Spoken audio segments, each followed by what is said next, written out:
Ngayong PNP Recruitment 2026, ano nga ba ang dapat maunawaan at alamin ng ating mga police applicants na gustong tahakin ang pagiging alagad ng batas dito sa Philippine National Police? Ang isang karangalan na mahingi namin ng payo mo, opinion mo, advice mo, dahil dati po kayong naging director ng PNP Recruitment Selection Service. Ngayon pong kasagsagan ng 2026, marami pong aplikante na gusto magpulis at gusto magserbisyo publiko. Ang sa akin lang, ma-maintain sana yung integrity sa recruitment, ma-maintain din yung tinatawag nating no human intervention, sana ma-maintain nila. At pangatlo, sana magkaroon talaga ng yung sinasabi ni Chief PNP, paulit-ulit na sinasabi ni Vice Chair, Attorney Calinisan, ni Chief PNP, General Nartates Jr. na kailangan natin makapili ng cream of the crop. Kailangan natin maging fair ang recruitment para makapili tayo ng mga competent na applicants na magiging membro ng Philippine National Police. Kaisa nila ako sa ganong adhikain.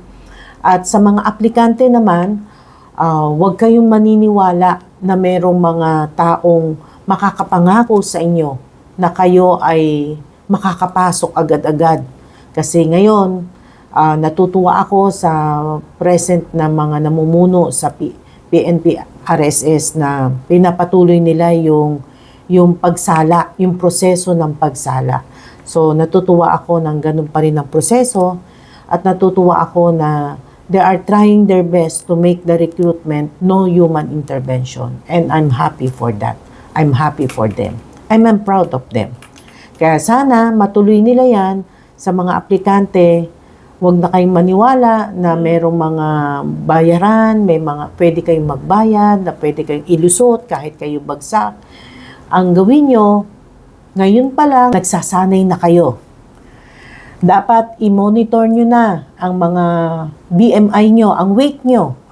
Weight nyo, nasa-search naman yan sa internet. Ano dapat na weight sa inyong height at sa inyong age ngayon, sa inyong gender, sa inyong kung male or female. So, nasa-search yan sa internet, ano ang standards.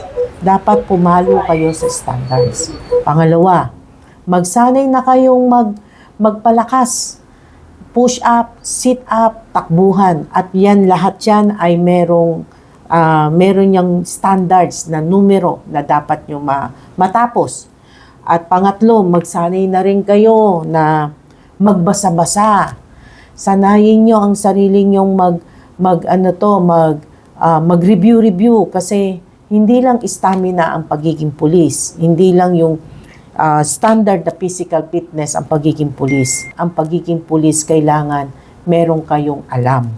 Meron kayong natatanging mga talento, knowledge, basic knowledge ng pagiging isang mabuting pulis. At huli sa lahat, syempre, kailangan yung magkaroon kayo ng karakter. Karakter na pagmamalaki ng Philippine National Police, karakter na pagmamalaki ng iyong mga magulang, at karakter na mapagmamalaki ninyo kahit saan kayo mapunta. Kaya yun lang po ang aking advice sa mga aplikante at sa buong recruitment process na mangyayari ngayon sa 2026. Maraming salamat. Mula po dito sa Philippine National Police Internal Affairs Service, ako po ang inyong Police News Network Correspondent, Police Chief Master Sergeant Mauricio Bonilla Ruiz, alagad ng batas, tagataguyod ng balitang pulis. Police News Network, alagad ng batas, tagapagtaguyod ng balitang pulis, sandigan ng mamamayan, patnubay ng katotohanan.